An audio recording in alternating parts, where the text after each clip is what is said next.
Quorum Radio, baby. You're listening to Quorum Radio on WRMI 5850 kilohertz. 77 Sunset Strip. 77 Sunset Strip. 77 Sunset Strip. La la la la la. Quorum Radio on WRMI. Music requests and pieces of program feedback are welcome. Email the host of Quorum Radio, Bill McIntosh, at ocasomedia@gmail.com. That's OCASOMEDIA @gmail.com. WRMI Quorum Radio on with Matthew Lysiak, who's going to be discussing his book, The Drudge Revolution, the untold story of how talk radio, Fox News, and a gift shop clerk with an internet connection took down the mainstream media. Matthew Lysiak was a staff investigative reporter for the New York Daily News, where for 10 years he covered national stories across the country, including the death of Trayvon Martin, the BP oil spill, the shooting of Gabby Giffords, and hundreds of other national stories. His exclusive coverage of Occupy Wall Street and the 2012 shooting in Sandy Hook, Connecticut, brought him national attention. In 2013, he left the Daily News and published Newtown and Breakthrough, and co-authored the six-book Scholastic series Hilda Cracks the Case. He's got a fascinating book here to talk about, to discuss. He currently lives in Patagonia, Arizona, and we're glad to have him on the show. His website is www.matthewlysiak.com. Lest you're wondering how to spell Lysiak, I'll tell you. Lysiak. That's Lysiak, MatthewLysiak.com. Well, Matt, it's good to have you on the show today. How are you? I'm great. Thank you for having me. One of the things that's most remarkable is the fact that you've done some intense research for this and a lot of interviews. I think it's about 200, right? About 218. Oh my gosh, it was more than 200. It was a lot of work. Because Matt wasn't cooperating, confirming details of his life and making sure everything was accurate, and to be able to tell this narrative, it took talking a lot of legwork. So in other words, is this an authorized biography or an unauthorized?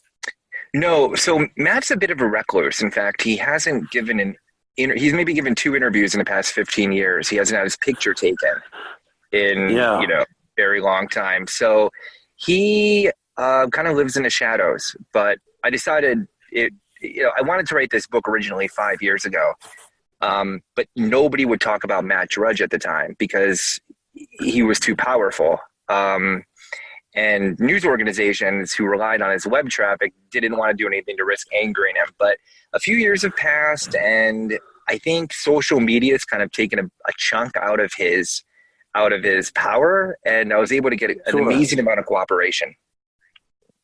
Oh, I mean, of late, in the last 2 years, you did? Yeah. Matt has not given any interviews. He doesn't comment. People it's hard to figure out where he lives. He has different houses around the country. He lives, a life intentionally shrouded in mystery, which is part of his brand. One of the things that I saw I wanted to jump into is the fact that you had newly documented information about his early life, including exclusive interviews with his friends. Tell us about those interviews and tell us about what you uncovered from your investigations into the early Matt Drudge before he became famous. So I would say that there isn't a single individual in our generation who's had more of an impact on the way we consume news than Matt Drudge. And the fact that we know nothing about this guy, like absolutely nothing, to the point where when I'm reading press on my book and the articles that go with it, they're using pictures from 1998 because nobody has a picture of him. So I wanted to begin with the beginning of Matt Drudge and where he grew up and his family. And the story of Matt is absolutely fascinating because he came from such intense dysfunction in terms of his early family life. And then coupled with the fact that he had no education virtually. I mean, I think he finished 355th out of 365 students in his high school graduating class. Yet was able to rise. Yeah, right. But was able to rise all the way to become, for more than a decade, the most powerful journalist in the country, and able to usurp this entire media establishment on its head, to me was beyond fascinating, and kind of just one of those underdog stories too, of somebody who was able to, through sheer force of will and vision, change the trajectory of history. No, it's really true. He's a total disruptor.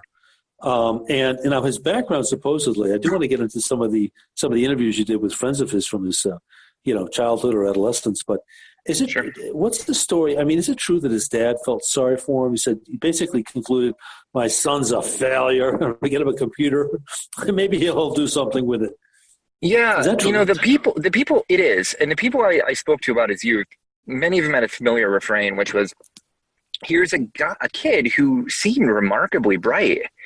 And from his dad's point of view, once they reconnected, so his dad virtually disowned him for part of his childhood and lived with another family. But when they reconnected, what he saw was his son working as a gift shop clerk with no education in Hollywood and living in a very small, tiny Hollywood apartment. And he, on the way back from the airport one day when he came to visit, said, "Hey, let's stop here," and bought him a computer. And Matt, at first, his reaction was, "Well, what am I going to do with this?" Well, we see how that worked out. Oh my gosh. Amazing. And by the way, is his father still alive, Matthew? He is. So have they reconciled fully? They have. Well, I would hope so, because, an amazing bit of prescience on the part of his dad and concern for his son, who seemed to lack direction. So then that part of it is true. Amazing. So what did you find out about Matt Drudge from his friends? Matt was an information nerd, and he loved to explain knowledge to everybody. So he'd talk about Madonna. Everybody associates Matt as a political guy, and that's not really very accurate. More than anything, Matt is a media guy. He loves news stories, especially Hollywood. What are his childhood friends? I assume you interviewed some of his high school classmates, or who are they? Yeah, well, Matt didn't have a lot of friends in high school. He had one best friend, and she cooperated, and would talk about. Oh, awesome. Matt loved dancing. He loved going to the club scene, and he danced. Really? She told me this one story. Her name's Michelle Brooks, and she was a great help. She told me this one story about how one day they went clubbing, and Michelle got tired and went home early, and 2 a.m, the doorbell rings, and it's Matt, and he's missing a shoe. And she goes, Matt, where's your shoe? And he looks down like he didn't notice, and he goes, "Oh, I lost it dancing." Yeah, he was into new wave music, but not academics. And his teachers would tell me how Matt would work to game the system academically so that he would simply barely pass without putting any work in it. And he would bring the newspaper. Yeah. He would bring copies of the newspaper into class and just read as the teacher was giving his or her lesson. He was always rebellious in nature. Did he get picked on? Was he bullied? He was. People made fun of people assumed he was gay correctly. And, that made him a target because Northwood is a football school. Yeah. So, that doesn't work out with the jock scene very well. And at one point, somebody hurled a rock at him, and it he had to get stitches for it. So he took it pretty bad, but his friends told me he didn't seem to care all that much. Like that was at least what he gave off, that it didn't bother him that much. Matt always assumed that he was going to do great things in life. And he reminded every single person around him of that fact when he was a child. Really? A teenager. Yeah. So did he, I mean, his parents, or maybe he didn't have any access to them. Did that happen with his teachers? Did his teachers hear that? Was it just Michelle? Who told Michelle, his art teacher. He took acting a little bit in school, and she said he seemed very good at that. But it was always, he had a lot of self-confidence. He did? Yeah, really? He did, yeah. Wow. Interesting. So, okay. So then tell us about his period of time. His classmates are going off to college. Matt is like in the basement of his graduating class from Tacoma Park, Maryland. What did he do upon graduation? Was it immediately going to the gift store, or what did he do right after he graduated? After he graduated, he worked as a telemarketer for Time Life Books, selling those wild history of the West books. And in his spare time, he became friends with somebody named Craig Seymour, and the two of them would drive up to New York City, and they would try to meet people. This is, I think, really indicative of who Matt is. They would try to meet people like Arthur Brown was one of the people they met, who was a producer of New Order. And Matt didn't want to meet Madonna necessarily or the stars. He wanted to meet the people behind the scenes, who orchestrated the producers. Yeah. The So make it there's happen. one scene in my right. Those were the people he was fascinated by. And I have one example in my story about how him and Craig, they staked out this building where they knew Arthur Brown was inside, and they just waited for hours until he came out. And when he came out, they didn't ask for an autograph. Matt just wanted to shake his hand and say, "Oh my gosh, I appreciate your work." And Craig told me that Matt's thing was he felt like if he was around very successful people, that they would identify that he was special and different. So he kept trying to put himself in that orbit. How did that work out? I mean, did he find himself sometimes rejected, humiliated, or affirmed? I think he took the rejection as an anomaly and just continued pushing. I mean, I can tell you stories. I spoke to so many people who would tell me the same thing, that he seemed like he had no prospects out of high school, but if you saw him at a party, there was nobody more confident. Like, well, kind really of like amazing. A lot of people didn't like him. He rubbed people the wrong way because he seemed snooty. He was that dude at the party who knew everything. You know what I'm talking about? He was the smartest guy in the room at all times. Yeah. The Drudge Report. Tell me about the first issue.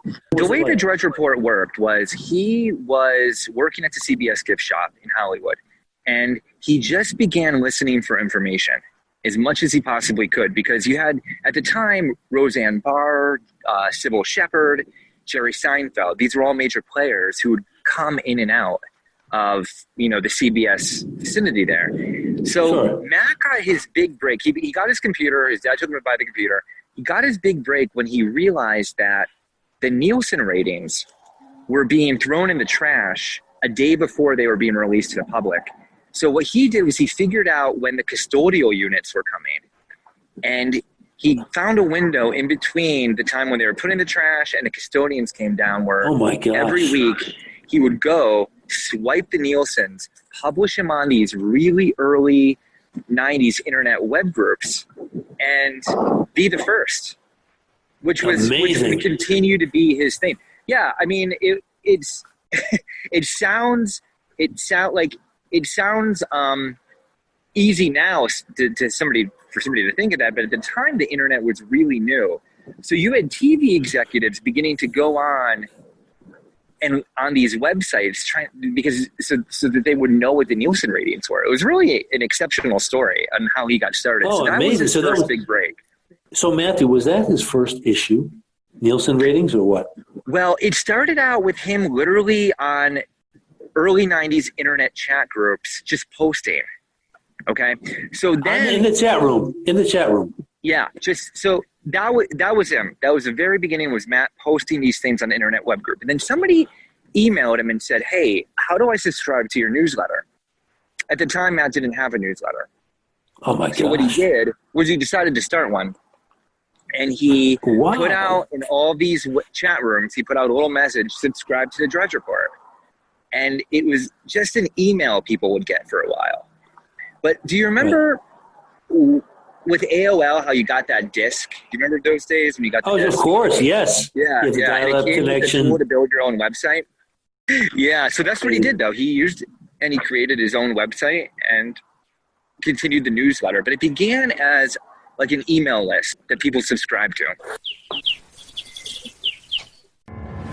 The Judicial Conduct Act is as important to freedom as the Declaration of Independence, the Federalist Papers, the Constitution, and its Bill of Rights. This explains why, in the 40 years since the 96th Congress and President Jimmy Carter gave birth to the Judicial Conduct Act, 13 U.S. Attorneys General, countless White House counselors have worked together to conceal the Judicial Conduct Act's power and monumental importance from both the presidents they serve and the American people. White House Counselor Patrick Maloney and U.S. Attorney General Bill Barr know that the Judicial Conduct Act grants the American people the immense power to deal with fraudulent or criminal conduct by judges directly. Tragically, Chief Justice John Roberts has turned this law upside down to protect judicial corruption. The Judicial Conduct Act is the only way to protect our Constitution and our freedoms. To stop this attack on American liberty, go to judicialconduct.org. Don't worry, folks. It won't be long now. John Newell is on his way, about 15 miles from us, coming in his Rebel Machine. That's right, with a power package. Coming through from the wilds of Ontario.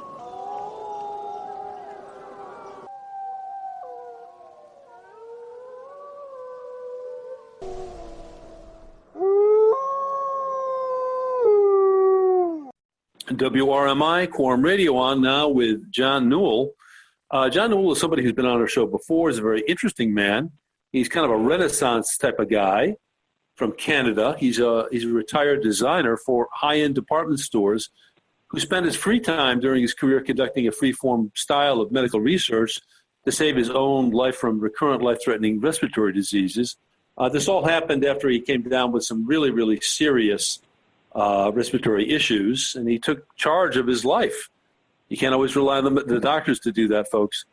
And he's somebody who's got a tremendous attention to detail that was developed after a long time working in architectural design. And in his life, something very interesting happened. Besides the fact that he learned to really kind of be his own medical doctor, and he wrote the book Kill the Coronavirus, which is available on Amazon. Kill the Coronavirus. It doesn't take a rocket scientist. It's a great book, by the way. Get it. Now more than ever, lots of people have coronavirus.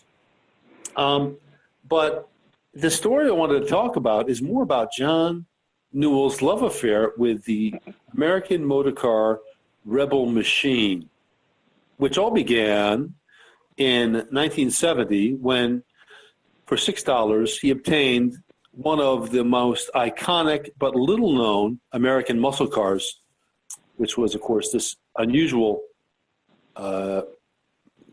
automobile that had, great street racing appeal and cachet. So without further ado, tell us why, John. Tell us about the story. $6 for an automobile?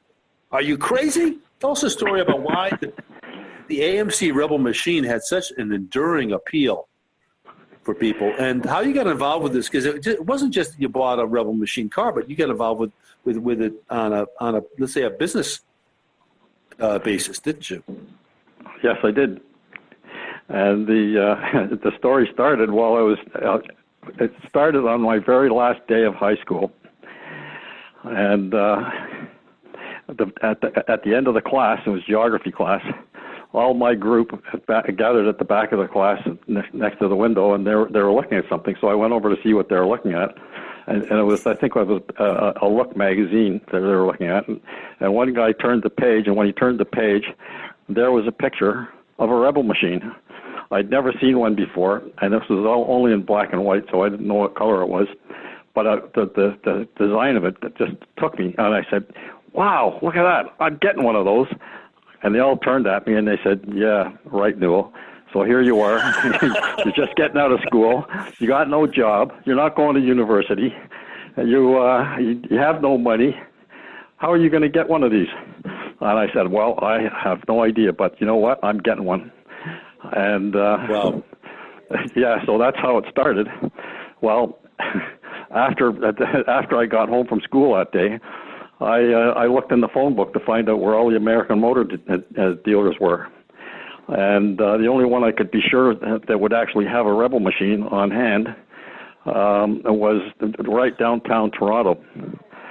So I had a 65 Ford Galaxy 500 XL convertible with a 394 speed in it that had burned out thrush mufflers in it.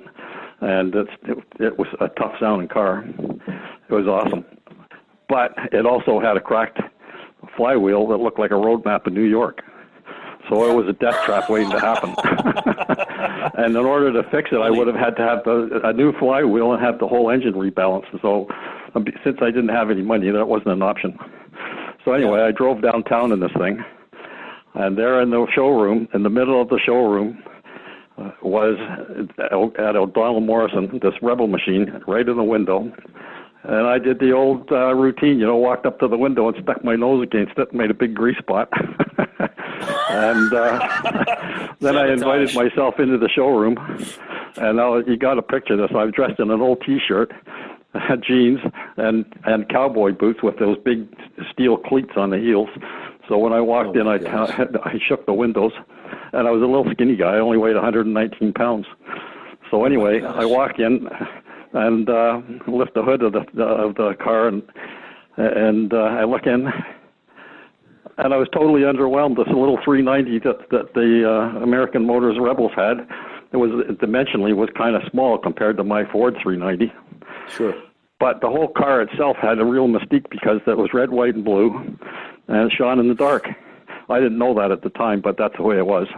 Really? And so these cars were literally the American flag on wheels. And It looked absolutely spectacular. Oh, my gosh. So then it's amazing. Yeah, so there it was. And so I asked what the price was, and they said, well, it's $4,300. And I said, well, you know what? In the U.S., it's only $3,400. How come the difference? And they said, well, the money is different in America than it is in Canada, and it's worth less up in Canada. So welcome to the world, kid. So anyway, they wouldn't make a deal with me. I tried everything I could possibly do to get them to give me that car. Well, they wouldn't talk to me. So anyway, so I thought, well, that's that. And so after that, I drove around and looking for other places to get rid of this Ford. And I also had a Mustang Mach-1.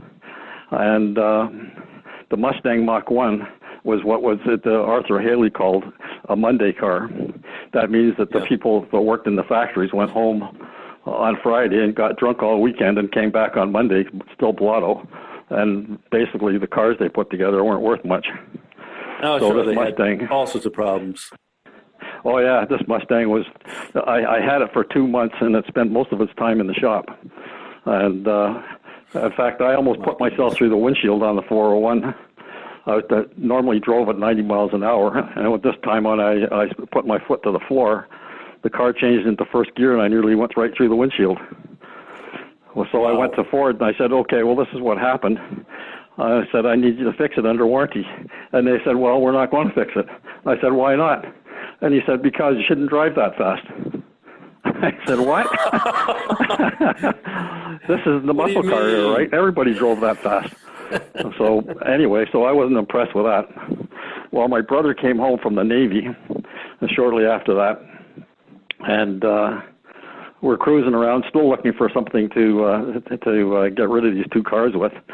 And we're driving down Dufferin Street, across from Yorkdale, which was at that time and probably still is the most profitable mall in the world. And anyway, just south of that, my brother just points out the window and says, "Hey, John, look at that." And I glanced over, and there's a Rebel Machine sitting in a Ford dealer. Well, we went around the corner and into that dealership on two wheels. And then, of course, I said to my brother, okay, let's just get out and pretend we're just sort of casual lookers and we're nonchalant and all that, and we don't really care that much about it. After doing this four-wheel drift onto the lot. So we're looking at it, and this big fat guy called, his name was Frank Zampano, came out. He was the salesman. And asked me if I was interested in it, and I said, well, I'm kind of interested in it. Can we take it for a test drive? And he says, okay. So he goes and gets the keys. And the three of us go out in the car. Well, I found out pretty quickly that the car suffered from what's called valve float, which means that over 4,000 RPMs it would just die. So it had been abused, it turned out, by the mechanics that worked in that dealership. They were taking it out every night and street racing it. And, oh my gosh. Yeah. So I figured, well, it's under warranty, so no big deal, right? Well, I got this car, and so I said, okay, well, what kind of a deal can we make? I said, I got this Mustang, I could trade you that. And he says, what else you got to trade? So I told him about the Ford. And so we brought the Ford over for him to look at, and he said, no, we're not interested in that. If you got anything else? So I'm thinking, what the hell? What am I going to do? And my brother says, you know what, John? I got a friend of mine who really likes that Ford. He might trade you a car that his dad made him buy, and you can use that car instead. So we got hold of this guy, and sure enough, he had this 66 Plymouth four-door sedan, six-cylinder automatic with no options. So we took that to the dealership, and the guy says, okay, we'll do the deal. So it's going to cost you $6 to change all three ownerships. And I said, okay, I'm okay with that. And then, of course, he finds out how old I am and says, well, you're going to have to get your mother to co-sign. I said, what? I have to have my mother co-sign for a $6 deal? And he says, yeah. I said, well, okay. I had to go home and get my mother. Mom, this and is then on the way to the dealership, I had to borrow the $6. Mom, it's a muscle car. It goes over 100 miles an hour. I just want to be able to get this. Can you help me out, Mom? Yeah. So anyway, we give him the $6, and he hands over the keys. Now the thing is, just at that time in Canada, that the new safety standards had just kicked in, and it turns out that the car had to pass a safety. Well, the dealer did its usual thing and faked the safety. Well, of course, the Rebel Machine had had all four stock tires on it, but the back two were bald, and in fact, they were so bald the cords were hanging right out of the tire. But I didn't care about that. But the thing was, about a week later, after I took possession of it, they called me and said, well, we got to get another $200 for this. And I said, what do you mean? He says, well, it turns out that Plymouth you traded us wasn't a 66 Plymouth, it was a 65. Oh my gosh. And I said, well, how can that? How does that work? I said, you guys are the expert. I only had that car for about 5 minutes. Yeah. I didn't know what year it was. I didn't even see the ownership. Oh so at that point, I said, well, you know what? Kid. You're picking on a kid. Yeah. So I said, yeah, okay, well, let me think about it. So I hung up, and then I took the Rebel over to a friend of mine's place, and they hid it at his place so that they couldn't come and seize it. And then I called them back again. And I went and I got on the phone and I said, okay, Frank, here's the way I see it. If you guys want another $200 for this car, well, I'm not giving you another $200. What I'm going to do is I'm going to take the Rebel over to the safety lanes at the OPP, which is the Ontario Provincial Police, and get them to do a safety on it. And when they're done, the car's not going to pass the safety, and your mechanic is going to lose his license.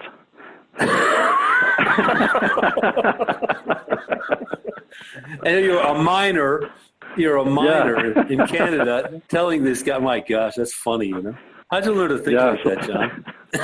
Yeah, so at that point, it's like, okay, well, he goes and talks to his boss, and his boss says, okay, never mind, we're in too much trouble. Okay, kid, you're off the hook. Oh, my gosh, what a story, John. Yeah, well, so at that point, it was like, okay, well, now I got to do something about this floating valves, right? The engine doesn't work the way it's supposed to.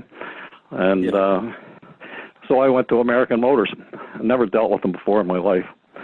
And of course, in those days, American Motors was not well regarded. In fact, American Motors was the American version of the Lada. I don't know if you remember them, the Russian cars that fell apart on site. Well, sure. American Motors cars were built well, but the problem was that the big three, that's Chrysler, GM, and Ford, well, they didn't like American Motors. because in those days the muscle car era was in full swing, right? And they were all competing against each other on the drag strips and in the circle tracks and so on. Sure. And so the last thing they needed was American Motors preaching about economy and safety.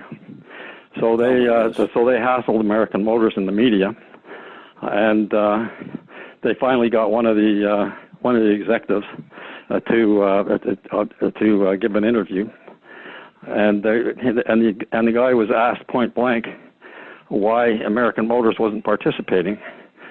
So this guy says, well, the only kind of race that we're interested in is the human race. We're not planning to spend money, waste money on drag racing. Well, they got boiled alive in the media for saying that, because everybody was interested in muscle cars in those days. Sure. So American Motors got into big trouble over that. But then they realized, wait a minute, if these guys are right, there's the only way we're going to be able to survive and sell cars is if we come up with an iconic muscle car ourselves. So what they did was they basically absorbed the technology and inventiveness of their own mechanics in the various dealerships and followed the advice of these guys and came up with what was called the Rambler Scrambler. The Rambler Scrambler was a Rambler American with a 390 and a 4-speed in it, and not much else. And they were really flagrantly as well, painted red, white, and blue. And they had huge hood scoops on them. And this was in 1969 they came out. Right. And they won their class. They won their class everywhere, all over America. And they blew everybody's doors off. So for the next year, they thought, well, we'll do the Rebel Machine. Well, again, they decided that every dealership was going to get one of these, and as well as that, they would all be put in showrooms. They were going to make 1,000 before Christmas. Oh, wow. Well, what happened was they didn't make the 1,000 before Christmas because American Motors went on strike. So the 5 weeks that they were supposed to be building the 1,000 Rebel machines, they were all standing around in the street carrying signs. Right. So the Rebel machine wasn't being built. Well, when they finally did start building it, they almost missed it. They almost missed the market for that year. But the thing was, the Rebel machine was actually built as a joke. They designed it and built it as a joke on the rest of the industry. And what they did was they put it together with a bit of a spoof on a cartoon character that looked like BC doing a burnout on a stone gear. And in the process of this, they built a car. They didn't realize it at the time, but the Rebel machine turned out to be the best car American Motors ever built. It handled like a dream. So, I mean, was it initially then that the name Rebel Machine was a joke, or the whole car? The whole car was a joke.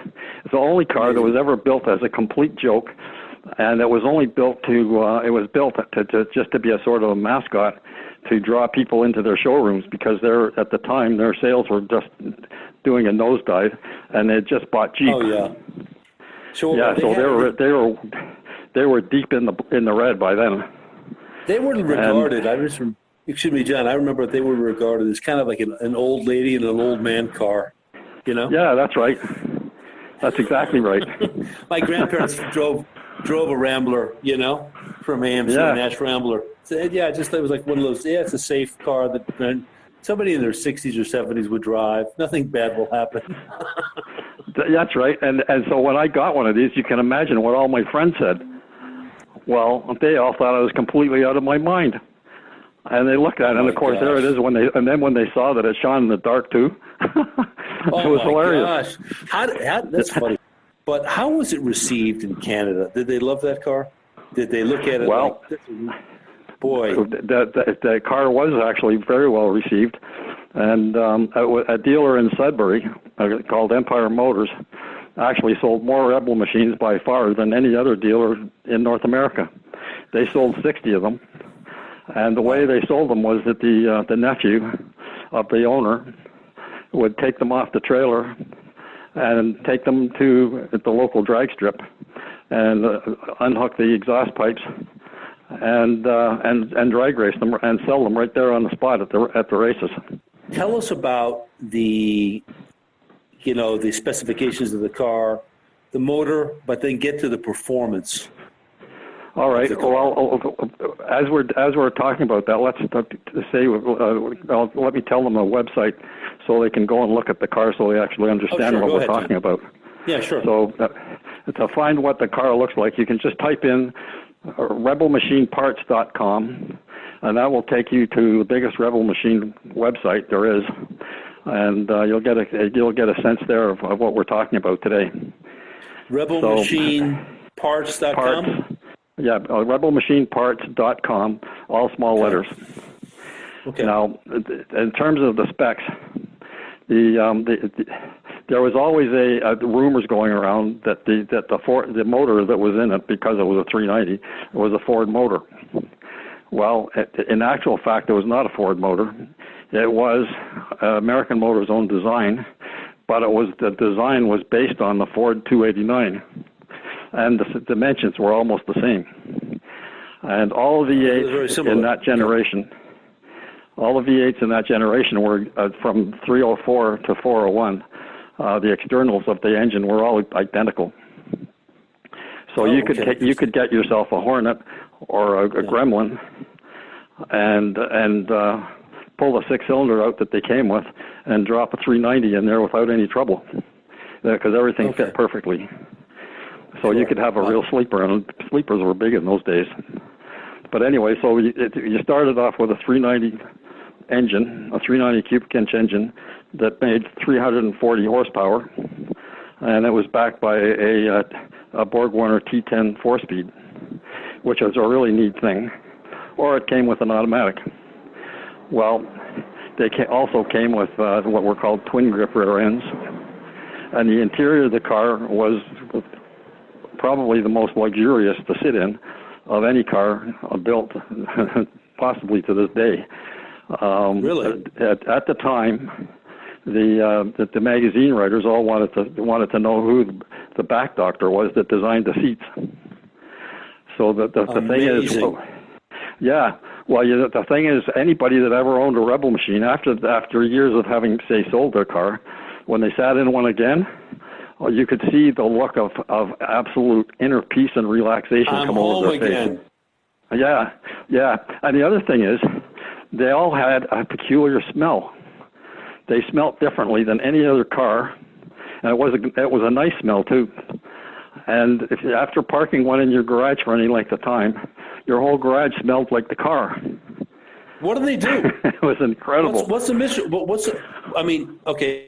50 years later, what's the mystery? What was different about the smell? Well, I don't know what's different about that. I've never been able to figure it out, but my garage still smells like a Rebel Machine 50 years later. I think I have one in it. But but the mystique of the car was such that we're going back to the joke here again, eh? So here we are with a car that was a 390 and produced 340 horse.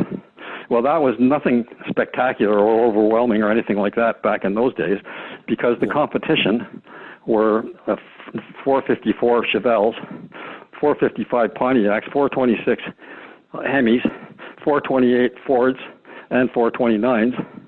And that's what the competition was. So the competition had these huge motors compared to the Rebel Machine. Well, the difference between a Rebel Machine engine and any of those engines was that they breathed better by far. So you got lots more power out of these engines than you could get with a typical, say, 426 in terms of power for the amount of cam that you had, the camshaft being the determining factor. Well, so Rebel Machines only came. Yeah, the Rebel Machine came with a functional hood scoop that actually worked well, and it had an integral tachometer in the scoop as well. And of course, Rebel Machines got trashed and thrashed in the press for having these hood scoop tachometers. Yeah. But Firebirds and GTXs and Pontiac GTOs and so on that year all had exactly the same tachometers, and the difference was they were absolutely lauded, praised for having put those things on those cars. And sometimes you would have an article in a magazine trashing AMC for doing it and praising GM for doing it. Oh, man. And the tax came from the same place. So let me ask you a question. So tell us about the performance 0 to 60 miles per hour. Well, you don't describe those cars in terms of 0 to 60 miles an hour. It was the times were all quarter-mile times. Right. And what are the quarter-mile times? The quarter-mile times, a stock Rebel machine would do 14.4 in the quarter, and a Rambler Scrambler would do 14.1 because it's a smaller car, and the 426 Challengers and so on, they would do 13.5, so considerably faster. And right. and the believe it or not, the 440s, stock 440s and stock 426s, as they rolled out of the factory and were tested by the magazines, ran 14.7. And that was the way they rolled out of the factory. So that was what pure stock meant. So if your car was a pure stock car, and you had one of those engines, that's what you were expected to run. And the 454 Chevelles, of course, they were running 13.5s, easy. And now these cars were all running on street tires too, not slicks. Right. Well, the thing was, going back to the joke again, American Motors made what was called a service package. There was an option for a Rebel machine, and it was $500. And according to the dealer, or to American Motors itself, they said if you put the service package equipment on your car, they would cancel your warranty because you were going racing. But Right. the reality was they never canceled anybody's warranty. So the beauty of it was, because of the design of the heads that I was telling you that breathe so freely, Yeah. when you put these service parts on the car, you went from 340 horsepower to 472 horsepower. Oh, wow. And just like that, nothing without changing anything else. It was What an did it incredible. do? Well, it just what it did was it allowed more gas to go into the motor. Now the thing was, because these engines breathe so well, in my case, I didn't have the $500 to put on my car. So remember, the valve train on my car was shot, so I had to get a valve job.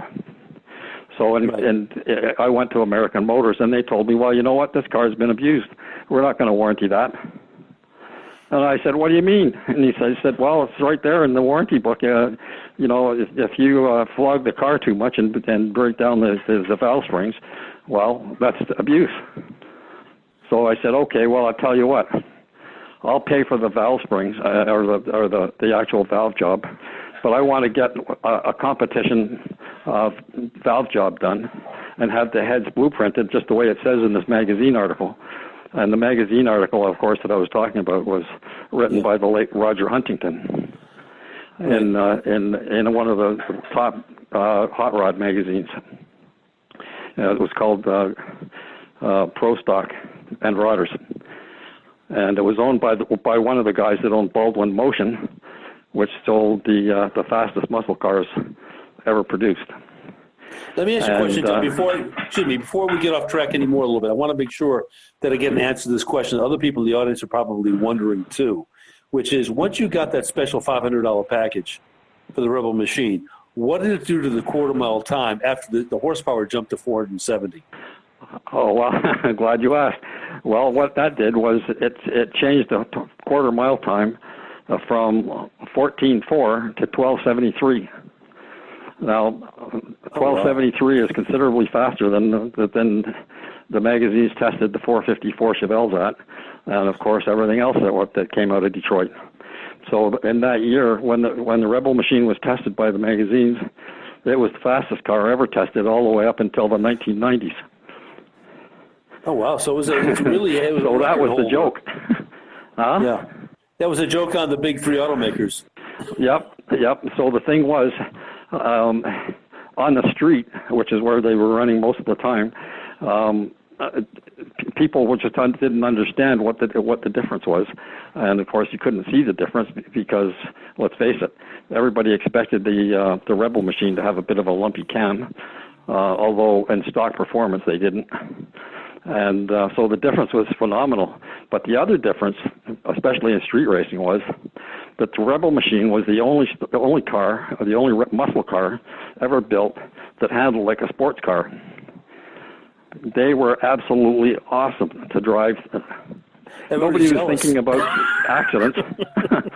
So when I worked at Eaton's, I had to go on the 401 back and forth to work, and I used to drive at 100 and something miles an hour back and forth. So it was no problem to go back and forth from Eaton's to home for lunch. And of course, when I went through the subdivision, it was like a skier going through a slalom course. So let me ask you a question. Pardon me. How many miles was your commute then? That you went back and forth for lunch? Oh, between Eaton's and your home. About 5 miles, I guess. It was 1 mile to the first intersection, and it was maybe even 3 miles. It wasn't that far. So I did the whole thing in a very short period of time. And with the 401 as a super highway in the middle, so I would basically go through the gears to get up to 100 miles an hour and then come right back down on the exit ramp. It was like being in an airplane. Oh wow! Yeah, sure. Yeah, amazing. Yeah, amazing. So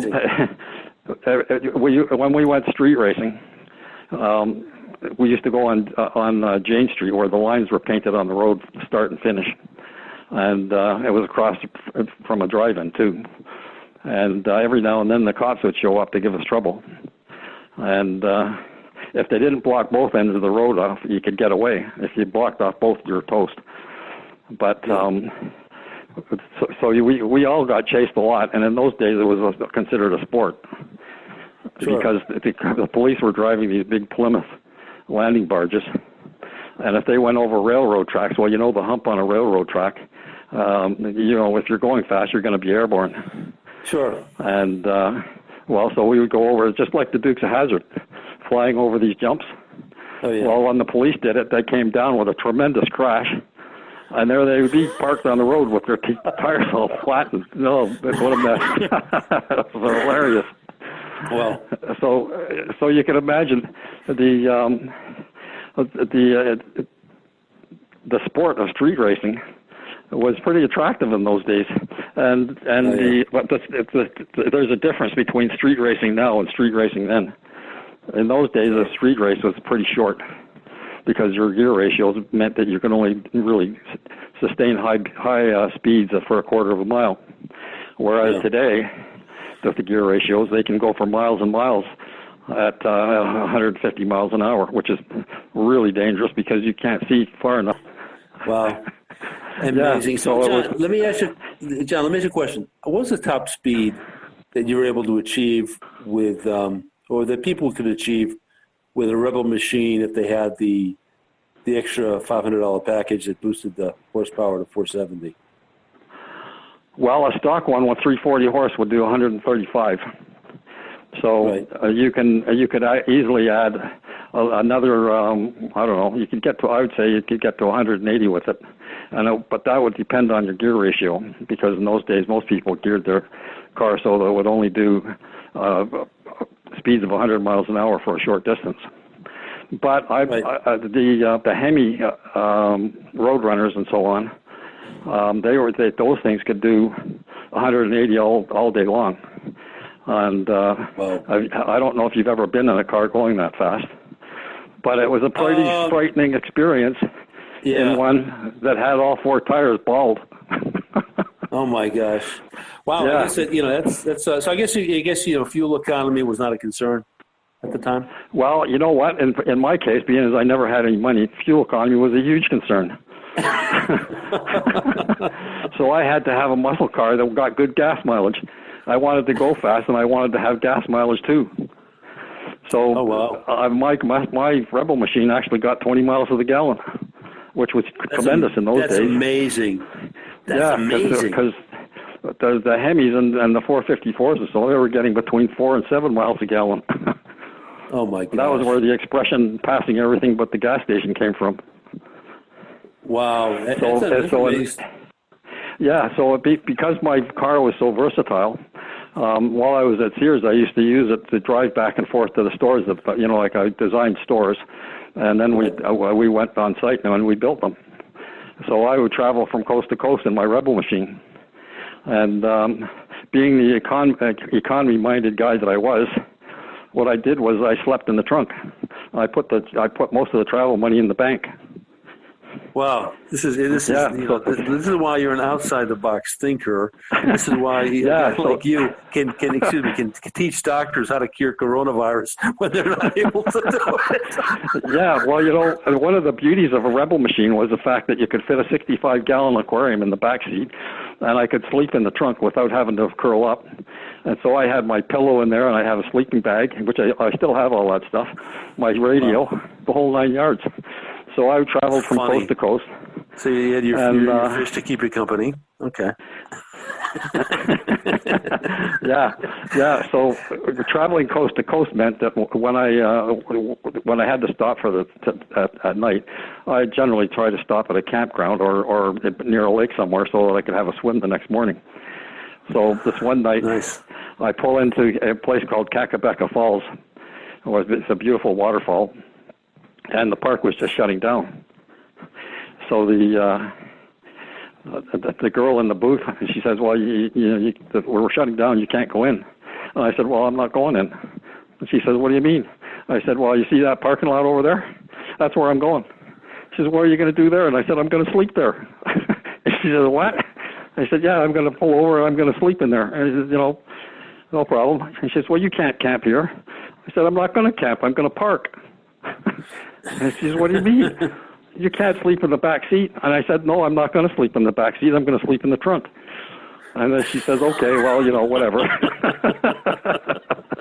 So I get in. I drive around in the booth, and I go and park over next to the tree line, and get everything set up. And I get in the trunk and I pull the lid down, and I had a special belt where I could pull the lid down so that it would look like the trunk lid was it was closed, but I could release the belt and then it would pop right back up.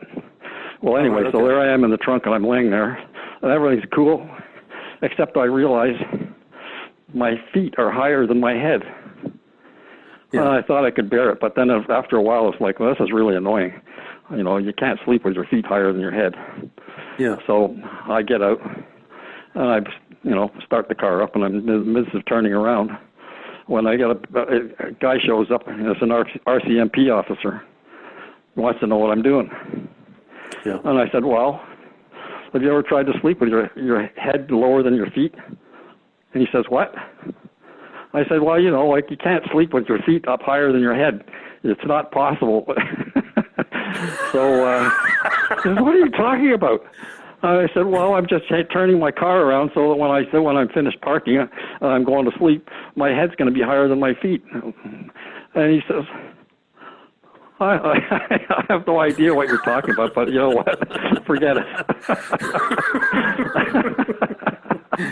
That's funny. Yeah. So that was that one. So then going further out, I stopped in Saskatchewan one night, and I parked in the access way. There was no parking lot for another park, and I got in the trunk, and everything was cool. Now at the time, on this particular trip, I had a perm, so my hair was really curly, and I had a beard. And of course, when I woke up in the morning, it looked sort of scary, I guess. Well, anyway, so I wake up and it's beautiful. I can see it's a beautiful morning. I can hear voices outside, and everything was cool. So I pop the trunk again, and I sit up, kind of like Frankenstein sitting up in his coffin, right? Yeah. Oh my gosh. And the trunk plays its part, and the lid goes creak as it goes up. And when I sat up, there's this whole family sitting there eating their cornflakes with their spoons poised halfway to their mouths and their jaws dropping. It's a strange man. I had so much trouble getting out of the trunk with a straight face. Oh my gosh. That's amazing, huh? Well, anyway, John, listen, interesting story about the Rebel Machine. By the way, let me ask you a question. We have to, unfortunately, we're out of time. What, how many total Rebel machines were produced, and was it embodied in a subsequent American Motors car model? Yes.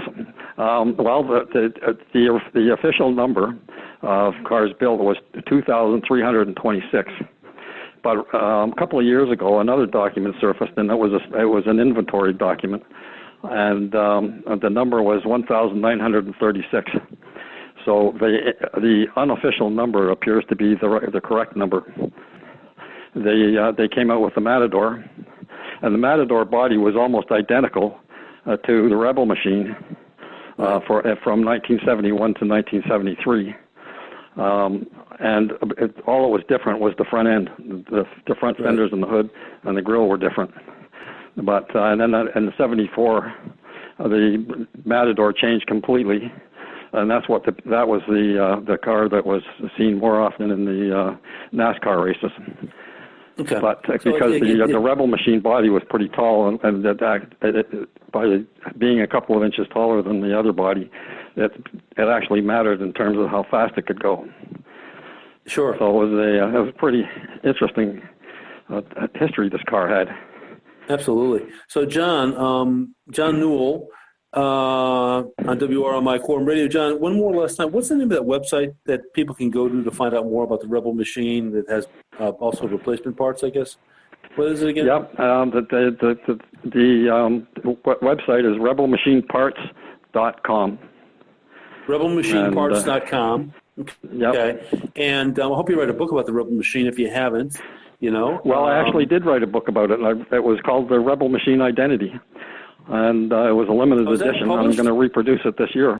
So it's not published yet? You can only get the first version on eBay. John Newell is also the author of Kill the Coronavirus. It's not rocket science. Well, thank you, John Newell. WRMI Quorum Radio. Always glad to have you on the program. WRMI Quorum Radio.